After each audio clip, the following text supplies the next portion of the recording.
LinkedIn presents.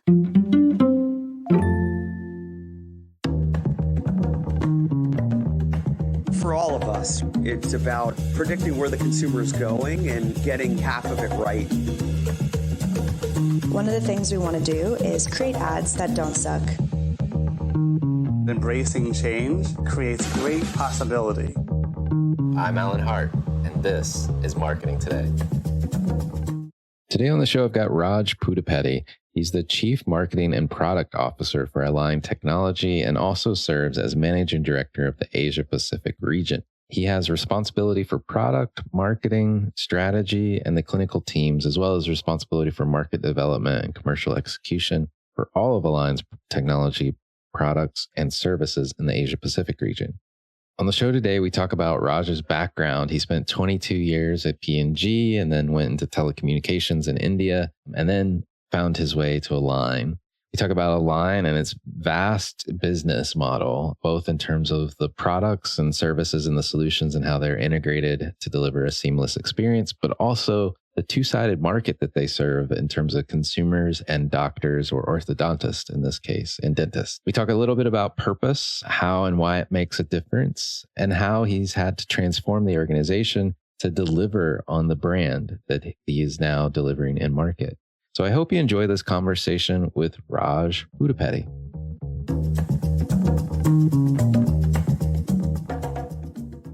Raj, welcome to the show. Thanks, Alan. I'm excited to get talking about all things Align technology, but before we go there, I hear I should never challenge you to a game of poker. Please tell me more about that. I'm not sure that's entirely accurate, but I do love poker, Alan. Poker is one of those things where you take all your math, all your theory, and you put it to use, and you know whether you're right or not at the end of the night. There's no ambiguity about it. I feel like I'm always wrong when I play poker. Yeah, everyone benefits when I'm around the table, that's for sure. I've just never quite figured out. It feels like it is a game of math and probabilities, and I just haven't studied long enough, I think, to master it. I'm glad that you enjoy it, and I look forward to never having to play you. Well, what, as we think about your pathway, you're now the Chief Marketing and Product Officer at Align Technologies. Like, where did you get your start, and how'd you end up where you are now? I grew up in India. I'm an engineer by background, and I did my MBA. And the first and the only company I interviewed with right after my MBA was Procter Gamble. And I spent 22 years with them, Alan. Wow. So I started in India. I did India, Thailand, India, Cincinnati, Fayetteville, Arkansas, Cincinnati, Manila, Philippines, Panama, and Central America, back to Cincinnati, right? Wow. And the last decade of my time with Procter Gamble, I was actually leading businesses. And in 2017, I moved from Procter Gamble to go lead the consumer business in a telecom company of India called Airtel. Think about Airtel as the Verizon of India. It's the market leader. And I served as the director for their consumer business and also as the CMO for the total company. Came back about a year and a half later to kind of start at Align. And so you can call me an accidental marketer, Alan. Because I've been a business owner and have led businesses for a long time. And then I started at Align in 2019 as the CMO, and then added business development, and then had a chance to serve all of innovation end to end. So R&D, IT, clinical strategy, marketing, product. And then did that for a year and a half, and we got the team set. After which I now serve as the marketing and product officer and also as the business leader for Asia Pacific. So you're still, to this day, you're still scratching that business leader itch then. I get my joy out of serving a business, Alan. So you got it absolutely right. That's funny. Well, I mean, what a career. I mean, 22 years at P&G by itself is a career all by itself. And I can only imagine, based on the geography and the travel changes, the living changes that you described, you saw a lot over those 22 years there, not to mention your time at Airtel and in India. I'm curious, what brought you to Align in particular? Great question, because at the point at which I was back, I was looking at different opportunities. most of the opportunities were more in the consumer and the retail space that I had been in for a long time, Alan. Mm. Align Technology, I hadn't even heard of them before I started to engage on this opportunity. And the more I dug in, the more intrigued I got. Because I think it's at this intersection of consumer and healthcare and tech. And I think it's truly unique in terms of how it operates because it's got a strong consumer angle because you've got to get consumers interested in becoming patients. And the only way they actually get Invisalign is by coming to doctors. So you've got to serve doctors, market to doctors, and you've got to build a product and a digital platform that actually combines all of these into a seamless solution. The thing that really, really struck me when I started really seriously considering Align was the market opportunity. I've worked in big businesses for Procter Gamble, but I've never seen a business as big as this. Just for perspective, right? There are 21 million orthodontic starts globally. Okay, 21 million orthodontic starts globally, of which Align has less than 10% share. Wow. You can look at it and say, I've never worked in a business where, you had such a big white space. And I'll add a couple of things to it, right? Align was the first mover. It disrupted the market because, 26 years ago, a couple of Stanford graduates had this idea of coming up with aligners that could move your teeth. And it's the most trusted brand by consumers, patients, and doctors. It's got a clearly superior Invisalign end-to-end system that moves teeth predictably. We've got a manufacturing capability that can make 1 million customized aligners every single day, right? Wow. And it's probably one of the largest 3D printing operations, which is custom in the world. And I had no idea, right? So you put all of this together and you say, well, it looks like this is an incredible opportunity where you take this product and figure out how to convince consumers to use this, doctors to use this instead of a medieval torture instrument like wires and brackets. As somebody that's had lived through that as a teenager, I know exactly what you mean. So, why in the world would you put a child, Alan, through this? Where think about this, right? They put brackets on teeth, they put wires through those brackets, and every 2 weeks they tighten the wires. That's not pleasant. You're basically using steel to force teeth into shape. And so 2 weeks, you pull in one direction. Oh, I pulled a little bit too much in this direction. Now let me pull in the other direction. And that's how it takes 2 years for anything meaningful to get done. Wow. Well, I have to share something, just a quick aside on having braces as a teenager. I was also dating my orthodontist daughter at the time. And you talk about not only a torture device, but also worried, fearful, I guess, for my life that we would get stuck together if we kissed each other. So, and then I'd have to have her dad untangle us. So very, very scary on multiple levels for me. Hey, I got something really funny to connect with that. In the next 3 weeks, you will see an ad that actually shows that exact thing. There's nothing more motivating to go to a clear aligners than that, especially if for teenagers. That's hilarious. That's hilarious. You can't make this up. You really can't make this up. No, we called the ad "Wire Crossed Lovers." Oh man, yes. Luckily, I never got tangled. But man, the fear was always there. Whew. Anyway, it brought back bad memories. So tell me, I mean, you talked a little bit about Align and just like the aligners themselves, the end-to-end solution, the various stakeholders that you're serving, the consumers, the people getting the aligners and using them, the doctors, orthodontists. It's a pretty complex business and system, but it sounds a little bit like you guys have a very nicely designed system where you control things almost in a quote unquote Apple style. But do you think about it as complex and that scope of the business? I don't know if I'm missing any other components that we didn't get to yet. It is actually, Alan. It's, initially when you can engage on it, it seems fairly simple, but I think that's kind of a deception. The more you get into it, the more complex the system is, and I realized that. But let me kind of give a little bit of perspective of why I think that is, right? So first, Align Technology makes Invisalign clear aligners. We make Itero intraoral scanners. We make Vivera retainers. So when you finish your treatment, to keep your beautiful teeth in shape, for life.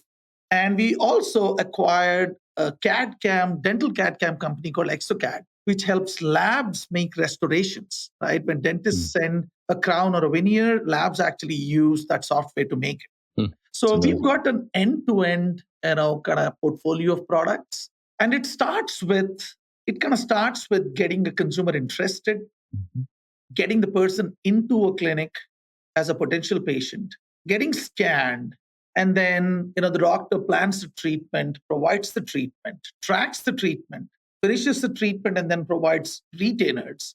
And then we also have the ability to help doctors visualize both the restorative only treatment and ortho-restorative treatment so that then they can dimensionalize the full gamut of outcomes for patients. But in every step of this, really, Alan, we actually have an offering. And so that's why I kind of think about it as the Align digital platform, where each of our products actually come together seamlessly to provide an integrated solution for doctors to transform smiles and change lives of their patients.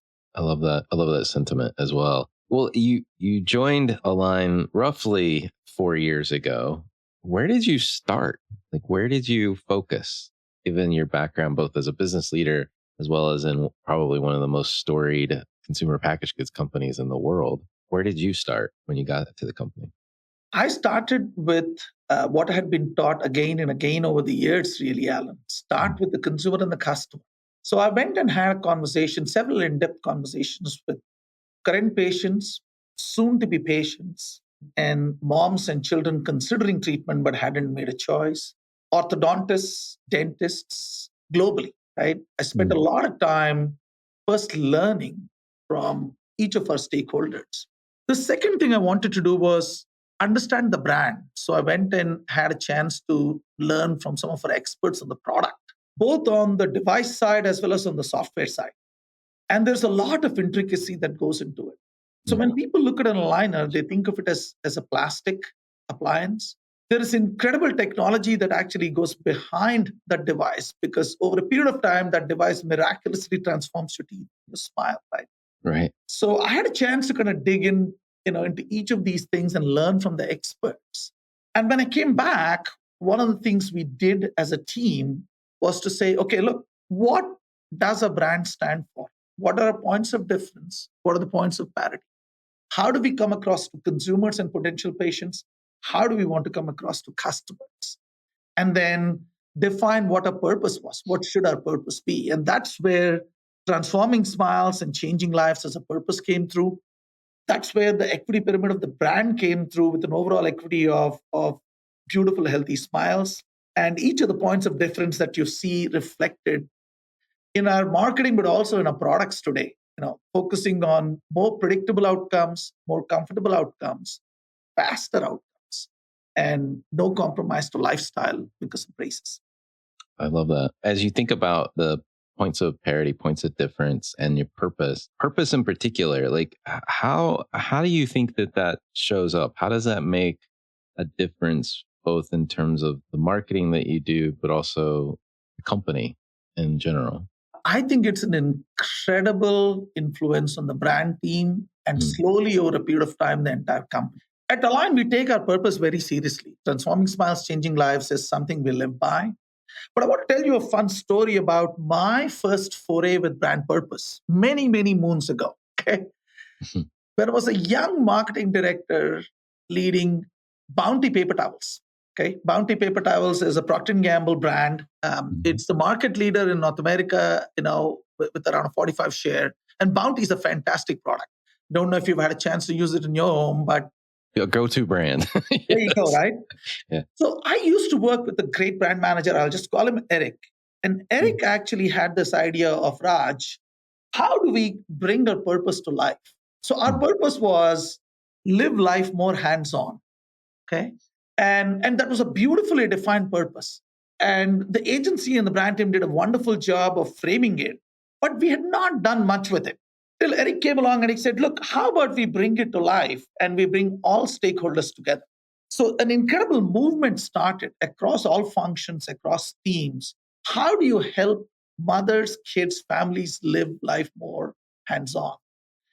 And one of the pieces of research we did was, the word that a child below 8 hears the most is the word no. Okay. So we came up with a campaign of say yes to the mess because you have bounty to take care of it, right? Right. Because how do we learn as human beings, as children? We learn by doing things and it's messy, but that's how you learn. That's how you live life. So we brought the whole experience to life in an actual setting, in a retail setting where kids and parents could come and we'd put on overalls and they could actually have mess and make a big mess and learn, have fun doing so. And then we literally opened a location in Chicago. We reached out to one of the social influencers to kind of come and bring this to life in schools, where we went and taught how you can live life more hands-on with bounty, learn science, use that to kind of clean up graffiti in underprivileged schools. And all of this came together in just a few months, Alan, right? And I saw how energized the team had become. Now, results were coming amazingly well because folks believed in our purpose. They believed in what we were trying to do. And I remember that after that day, I never forgot the power of purpose. And every business or brand that I've been associated with, I've been trying to understand what is its purpose? How do we bring it to life in a meaningful way, in an authentic way? So at Align, I would tell you that transforming smiles and changing lives is a very apt purpose. Because I don't know if you've seen a teen, and I've now seen many stories about how they didn't have social esteem or they were bullied in school, how he or she kind of used Invisalign, and in a short 8-month period became a completely different individual with a level of self-confidence and esteem that all of us would aspire for. And you look at this simple appliance, seemingly simple appliance that makes such a profound impact in people's lives. And you say, wow, how wonderful would it be if we can bring this purpose to life in more holistic ways, but also more markets? So you will see that reflected in our marketing. You will see that reflected in our causes, in our products, as well as in what employees do. So we have purpose-driven activities where as each of us give back in the communities where we live and work in, we connect it to our purpose. There's also a nonprofit that we actually work closely with called Operation Smile. And Operation Smile focuses on curing clefts and situations and conditions related to that in very, very economically disadvantaged markets. So we are a partner, we contribute money, but also, we actively engage with Operation Smile to get them endorsements so that we could change the lives of many, many kids. This is something that's really core to what Align is. And I'm happy to say to all of the employees alike, whether they are in a manufacturing facility, a treatment planning facility, or a commercial facility. I love that. And I've done a little bit of work in the space, not in with Align or in braces or that kind of thing, but in terms of the dental category, I got exposed to the dental implant business a while back. And it was a key insight that we kind of honed in on as well, is that the smiles are everywhere if you think about it. And it says so much to see a smile, but there are many people that hide their smile, right? Because of, confidence issues, they're worried about maybe how their teeth look, etc. And I didn't realize how powerful that was until you think about it. And how often do you see somebody smiling? Literally every day. Many, many times a day. Right. Hopefully you do. And it says so much about us as humans, and to not have that, I can totally see how that could change somebody's entire outlook about life if they can't smile. We have many, many patients we talk to, Alan, who say, and this is the age of social media and photographs everywhere. But you could see their photographs and you could see their pictures. They don't smile. And they tell us once they finish the treatment, how much more they smile. So what you're saying is absolutely true. And it's profound in terms of its impact on the individual. Yeah, no, I totally agree. And if people think about it, if you're a listener listening to this conversation right now, just smile and it changes your outlook on life. Like it literally, I don't know what it is, something about the muscle movements itself, the release of whatever chemical in our brains, but it totally changes your outlook if you just take a moment and smile. And then the connection you have with somebody else on the receiving end of that smile, and they smile back, just reinforces the feeling altogether. But your point about us living in a photographic and Instagram TikTok world today, it has to put even much more pressure on our teenager population, the younger kid population that are living through those apps and through those activities. I can't imagine, frankly. Well, how, as you got started, you learned about the business, you learned about the consumers, you learned about the technology. You've talked about how you're bringing that to life through an ad that mirrors my own personal experience as a teenager, and the organizations that you're getting involved with as well to bring your purpose to life. How do you think about pacing this out? You mentioned earlier about purpose and the focus that it starts really with the brand team in terms of motivating them. And then over time, it starts to influence the company as well. But as you've learned and taken away these insights and brought some of these campaigns to life and continue to bring them to life, what have you learned over that time?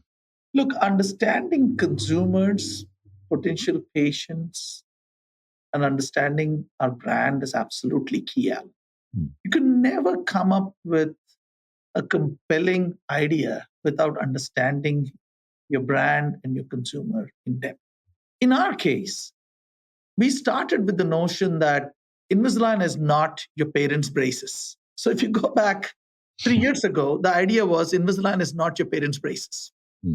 And you have two kids, sitting in front of two old desktops with the old dial-up sound going on.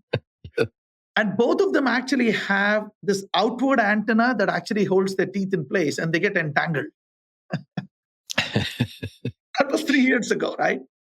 And what we learned is this funny juxtaposition of equating braces, being old-fashioned to being parents' braces, really resonated with teens. And as we developed that insight, we came up to how do we humanize the insight and make it much more relevant to teens? Because it's not your parents' braces, is much more in the category. It still doesn't have a human insight yet, right? Mm-hmm. So as we worked more with teens and moms, we kind of came up with this articulation that Invis is drama-free. Invisalign is drama-free. And so now you actually have a juxtaposition of teens and moms with Invisalign and without Invisalign. Now, with teens, there is always drama. But, yes. but with Invisalign, the drama is a little bit lesser than if it were not to be there. Right? Right. And what we've now seen is it brings a smile to the mom's face. It brings a grudging smile to the teen's face because he or she knows, right, about the drama. And then because it's so human, as an insight, it also makes the brand much more relatable and authentic. Look, through this journey, we've kept the brand experience very, very authentic. Mm-hmm. What I mean by that is we've got close to 1,000 influencers globally now. Okay, think about it as global, regional, country, micro. You just go all the way between moms, adults, and teens. We've got about 1,000 influencers. And one of the key things that we do is we want our influencers to use Invisalign and talk about the journey. This is not one of those products where you can say, oh, I see this. It looks like a good product. Let me endorse it. You can't get the authentic representation and the story out in a way that we want for our brand without using it. So for the most part, influencers are either using it or we put them into treatment because we want their smiles to be transformed so that they can genuinely talk about the impact of the brand on their life and their smile. I love that. Well, as you think about, this journey that you've been on and the now like manifestation of this in the marketplace with these messages and approaches, and I have to comment that you nailed the Invis. You're like such a Gen Zer, Raj. I don't know how you've learned how to shorten words like that. but my 15-year-old turning 16 does it all the time. And I'm like, what are you talking about? So you've got the lingo down as well, even though you probably don't identify with that generation necessarily. At least I don't. I'm too old now. But how has this led to, how you think about the organization, the marketing organization that you lead, and what have you had to transform from an organizational standpoint and make all this come to life? Let me share a couple of thoughts on that one, but first I'll connect it to Invis, Alan. Was the campaign that our agency team developed. And this came about. So when I started my journey at Align, we had 100 plus agencies we were working with. Even though our spend wasn't much, we were primarily advertising in the US. We didn't have a campaign and we didn't have an aligned equity pyramid. And now we advertise in 14 markets. We have one agency globally, both for creative and media. That's PG1, Publicis Group 1. So we have Digitas for creative, and then we have Starcom for media. And we have a consistent campaign among consumers and doctors across these 14 markets. And we have a consistent professional campaign across the 80 markets that we operate in. Invisalign is the campaign. Right? Invisalign is the campaign. And I'll tell you, it tells you the importance of nurturing respectful relationships and treating agency partners as partners and equals. When marketers complain about getting bad output, I kind of say you get what you deserve. Okay, if you don't understand your brand, you don't have a great creative brief, and then you don't treat your agency partners with the respect they deserve, then you'll get what you deserve, right? I have to say, I'm blessed with a wonderful team. Kamal in our team leads global consumer. I've got strong consumer leaders in each of the markets. So from that standpoint, Kamal and our team have done an amazing job, putting this campaign in place, driving consistency, and putting the right media principles. We also have a very strong kind of a professional marketing organization. Remember, we almost have 80,000 active doctors globally. Wow. 80,000.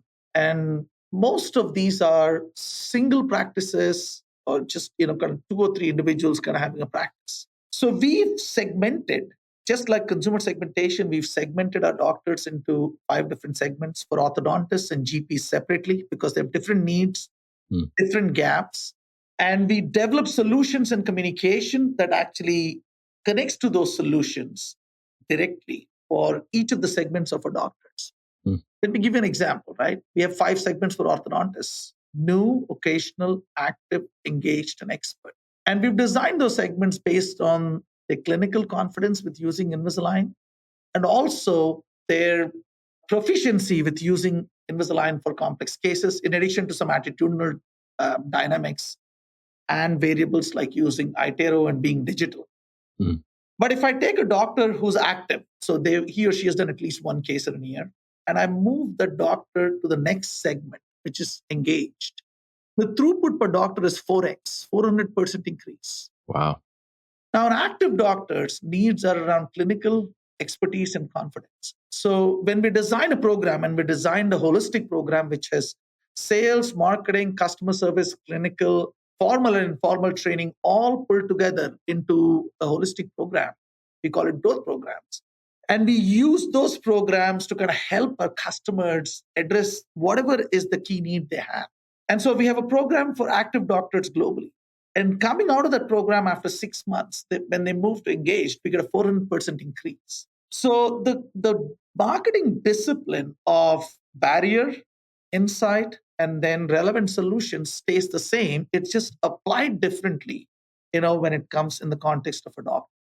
Lastly, I would say, we've talked about consumer marketing, we've talked about customer or doctor marketing. I also serve a team that actually develops the products and the solutions. Right. So we've been able to come together and develop a platform, Alan, as I shared with you. I call it the Align Digital Platform, with 6 steps: connect, scan, plan, treat, monitor, and retain. And we've now, instead of selling individual products, we've been able to bring them together into a seamless solution for the doctor that he or she could use to kind of grow their practice, deliver outstanding outcomes, and hence transform smiles and change. I love that. I mean, and what a system you've built. I mean, in a relatively short time, 4 years. I mean, that's a lot of work to put together. But the thing I'm taking away as well, not to just the product, seamless integration of the product into the doctor's lives and workflow, if you will. I think that's tremendous, and I'm sure it goes a long way to helping you graduate them up that spectrum that you talked about and increase throughput. But you've also got the market, if you will, like of driving demand within the consumer space and matching that demand with the doctors themselves. Do you think about yourself as like a market maker in some ways? We do. As a company, we do really, Alan. And I think that's a very apt articulation. Let me just build on that, right? So Yeah. when a person gets interested in teeth straightening, one of the first things the person wants to do is visualize his or her smile. Mm. So we've developed a capability using, kind of leveraging AI, where if you take a photograph, we can actually show how a smile is transformed. Mm. We call it Smile View. We offer it online on our website, but we also have developed an app, My Invisalign app, which is both for consumers and patients. You just need a login ID. It's been downloaded 3.5 million times. Okay. And that app is used every month by 350,000 patients. Okay. Now, let's say I'm interested. On that app, in the US, you can check how much your insurance will pay. Because the second question that most consumers have before they become patients is, what's the cost? How much do I need to pay? Mm-hmm. We've recently introduced a feature where they can take photographs and send it to a doctor, and the doctor will tell them, look, here's how much it'll cost. Here is how long it'll take. Right? Right. So you're trying to remove every part of the friction. Now the consumer becomes interested, comes to the practice. Using Itero, which is an intraoral scanner, the doctor scans the consumer and is able to visualize on the scanner itself what the patient's smile would look like. Okay. And it's clinically valid. So this is not an AI template anymore. This is the patient's teeth, stage by stage movement to show what the transformation could look like for the patient. Because remember, he or she is still in the practice, not yet made the call to kind of sign up for Invisalign. Right? So this potential patient becomes a patient. And then we have the doc who plans. And to do the planning, what we've now done is we've worked with doctors to automate their preferences so that the first treatment plan a doctor gets back when he or she sends us a scan of a patient, we send the treatment plan back to the doctor. That treatment plan is very, very close to his or her preferences. And then he or she is able to kind of make the changes then and there. We call it live update. And it takes almost 2 billion computations to get it done, right? Yeah. Just in 2 minutes in front of the doctor's eyes, instead of going back and forth with the technician. So it's, we are creating the market, not just with consumers and potential patients, really, Alan. We're transforming dentistry and orthodontics, right? So we're creating a new market and modernizing a discipline that's been fairly stationary for a couple of 100 years. Right. Now, the doctor actually says, yes, I approve the plan, or if it's a straightforward orthodontic case, or if there are gaps and the patient has lost teeth, is able to demonstrate what orthodontics can do, what restoration can do, and both together can do. Right? When the treatment plan comes to us, then we manufacture the alliance. And remember, no two teeth are the same, no two people's teeth are the same. Right. So when we send a set of aligners for that patient, nobody else can use that aligner. It's just for that patient. It's a custom medical device, right? And the patient starts to use this and then sends photographs to the doctor. And we developed this during the COVID pandemic when patients didn't want to or couldn't go to doctors' offices. And then now using AI, the doctors only need to look at pictures that aren't tracking. So you save 80% of the doc's time. You finish this treatment, and then we digitally nurture the patient to kind of use Vivera retainers so that then they can wear them every night and keep the beautiful smile for life. And we've now launched a variety of products, right, including Invisalign whitening that patients can use on a going basis. But when you said, look, you guys are creating a market, we are creating a market for teeth straightening, but we are making orthodontics the standard of dentistry, and we're transforming dentistry by digitizing. Yeah, it's fascinating. I mean, and it is transformative in terms of all the things that you're touching and changing about how this solution is delivered in the marketplace to consumers. It's kind of mind-boggling if you think about it, but you characterize it so well. I want to get your thoughts. I mean, we've talked about the transformation that you're driving. We talked about marketing and the insights that you've learned over the time. The billion-dollar question, I guess, is how do you think about measuring the effectiveness of your marketing efforts today? Look, I'm an old-fashioned accidental marketer. Yeah. So to me, anything that you do, whether it's on marketing, product, or anything else, has to drive the revenue of the business and has to drive satisfaction with patients and doctors. So we measure every part of the journey. So when we market to consumers, how many impressions do we deliver? How many visitors? Just in quarter one, of this year, we delivered 23 billion impressions. 8 billion impressions, apologies. And I think 23 million visitors to our website. Yeah. Okay. Now, we also track it from there. So somebody comes onto our website, how many people actually look at what page? What doctors do they search for? And afterwards, do they come onto our concierge where we help them set up appointments? What we've now learned, Alan, and this is fascinating learning for a marketer, is 99% of potential patients don't go to our concierge. They do a search and they find their own doctor, right?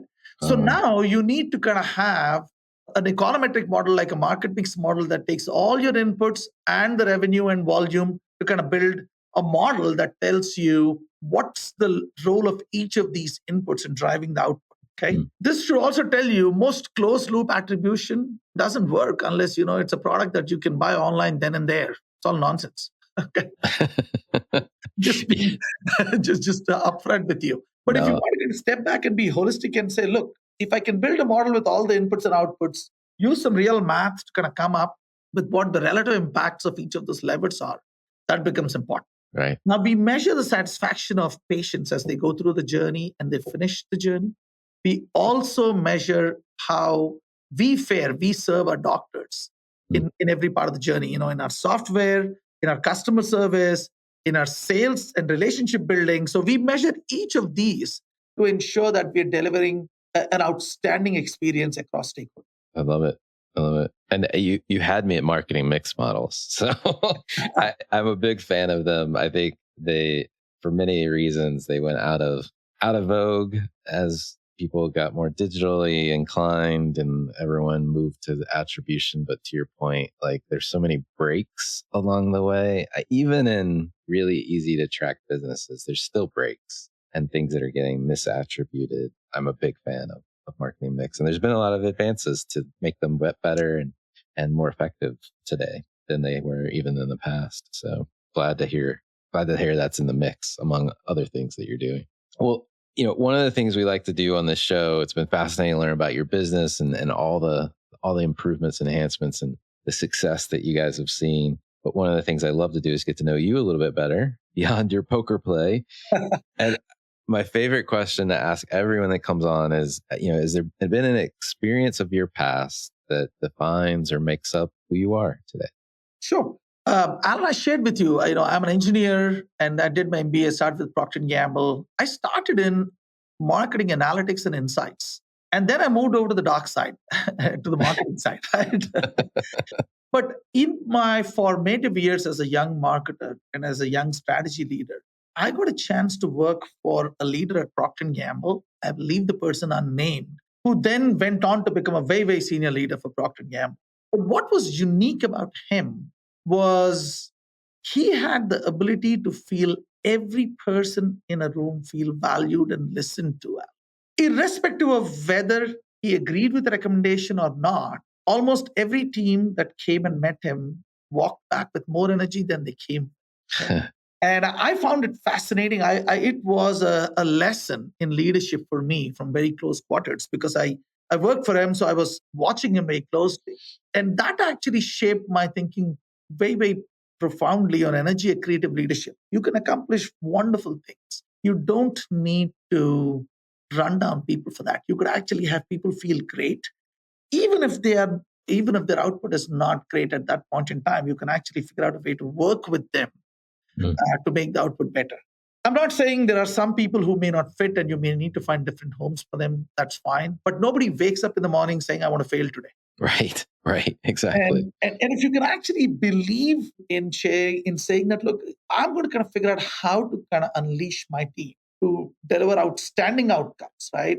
Ordinary people deliver extraordinary outcomes if empowered. And that's my job, get out of their way and empower. I love it. I love it. And what a great model to watch and mirror and try to learn from that leader that you talked about. I have this vision in my head, and politics aside, you can agree with politics of this person or not, but I think of Bill Clinton. I think had that presence, that ability to connect at a very personal level and make sure people felt like he was listening to them as well. Again, politics aside, I think he did that really well as well. I agree, Alan. And one of the things I'd say to you is most folks think that if you have a style like that, you can't accomplish results quickly. That's completely incorrect. I saw this person deliver exceptional results, turn around organizations and businesses literally immediately, right? And even in a giant company like P&G, where the ship took a long time to turn, he was able to turn it around really quickly. That's amazing. That's amazing. Yeah, I mean, once you win the hearts and minds of people, just think how fast you can go, right? I think we forget that at the end of the day, you still need people to do something. And it's not just telling them what to do that gets you where you need to go. So it's amazing. Well, what advice would you give your younger self if you're starting this journey all over again? It's a great question. I'd say stop and smell the roses. As a young person, I was probably in a little bit more of a hurry than I should have been. I was blessed because I had wonderful managers who invested in me. I had wonderful teams that I got a chance to work with. But I wish I could have actually taken half a day more for every city that I visited, saw the city. Okay, take a day off and visit a new country when I was visiting instead of just the conference room. Right. I did spend time with the team to get to know them, but I wish I had spent a little more time just being curious, learning and exploring cultures, countries, and then, as I say, it's stop and smell the roses. I love that. I love that. And you're not alone in the category of CMOs that I've talked to. There's a lot of high-powered A-type personalities. So yeah, but I agree. I wish I'm still trying to figure out how we could reverse retirement. Meaning we should be retired when we're young and work when we're old. So anyway. That's a fascinating concept. And I've never seen anybody articulate it that way, but I can see why that makes sense. Yeah. Yeah. I mean, you have so much you can do, but if you're going to have kids, you have kids when you're younger as well. Like it's that period of raising kids and when you're still able to get around and do exciting, adventurous things. Not that you can't when you're older too. I don't want a bunch of people coming after me after I say this, but it just makes more sense somehow if we could figure out a way to have a mini retirement maybe earlier in life. But anyway, another day that we could go down that path. I'm curious if you think there's a topic marketers need to be learning more about, or maybe it's something you're trying to learn more about yourself. Look, I'm intrigued by how AI can help with improving and enhancing productivity, Alan. To me, AI doesn't preclude thinking. So I'm not so worried about AI kind of doing campaigns and whatever else, right? I'm fascinated by the potential to improve productivity, cut out inefficiency, and make things come together quicker. So I am learning about that and investing in different things to kind of experiment and pilot different things. Yeah. The one advice, so I'm sure different marketers advise folks to kind of go after different things. Alan, my advice to young marketers is learn the fundamentals first. Okay. Who are you talking to? What is it that you're trying to communicate? And how will you get across? Now, depending on the time and age, the how might change, but the who and the what don't. Okay. And I go back to my earliest training in P&G. And I think today when I talk to folks, they want to kind of dazzle me with their knowledge of media vehicles versus helping me understand why the strategy is right. Right. Yeah. And my questions consistently remain the same. What I learned, and maybe just because I'm old, but I'd say, okay, who are you talking to? What is it that you want to accomplish? Why is it difficult to do so? And now tell me how you'll do it. Nice. Yeah, I 100% agree with you. 100% agree. I got two more questions for you before we wrap up here. Are there any brands or companies or causes on a personal level that you follow or you think other people should be taking notice of? Look, there are a couple of brands that I think there are many, many brands actually that are doing a wonderful job. There are a couple of brands that I watch carefully because I think they tend to be barometers of sentiment, consumer and teen sentiment. One's Apple, the other one's Nike. They tend to be brands that tend to reflect the real changing sentiment way, way quickly. And I'm fascinated by how well they do that. They do it differently. One does it with messaging, another does it with an integrated experience. But I think both of them are brands to watch. Alan, the cause I am personally passionate about, and I have a 17-year-old and a 13-year-old, just so you know, is protecting kids from harmful content on social media. I'm pretty passionate about it, and I'm part of this global CMO network and GARM, and I hope to get even more involved in that because I think this is quite an urgent issue that we need to address. No, I agree. A dad of a 15-year-old daughter. It's real. The struggle is real. It's something I hope we can address as a community, as a society as well. So it's troubling. We do our best as parents, but I honestly think at some level this is a bigger solution is needed other than just parenting to try to tackle it. I agree. And if all of us come together, nobody can stop us from doing it. So I believe we can do it. Yeah. I agree. Well, last question for you. What do you think is the largest opportunity or threat facing marketers today? The pace of innovation is never going to be as slow as it is today. Okay. It'll only accelerate. So I think the biggest opportunity for us is learning agility, being able to learn, unlearn, and relearn. And I was talking to a very senior leader of a very large consumer goods company who's a close friend. And he said something that struck me and stuck with me, which was, he said, Raj, answers are going to be easy to find. The question is, can you ask the right questions? So the biggest opportunity is, the availability of computing power and data. And the biggest threat is not running fast enough to learn and being able to ask the right questions. I really love that. In particular, the notion of learning, unlearning, and then relearning again and asking the right questions. I mean, if we just use you building on your AI example earlier, asking AI today a different flavor of a different question gets you a different response, even though the concept is the same. And I think that notion of making sure you can ask the right question, it will determine whether you have the right answer or not. So interesting. Very interesting. Well, Raj, thank you so much for coming on the show. It's been a fascinating conversation. Thank you, Alan. I've enjoyed our conversation and appreciate the opportunity to engage with you. Hi, it's Alan again. Marketing Today was created and produced by me with post-production support from Sam Robertson. If you're new to Marketing Today, please feel free to write us a review on iTunes or your favorite listening platform.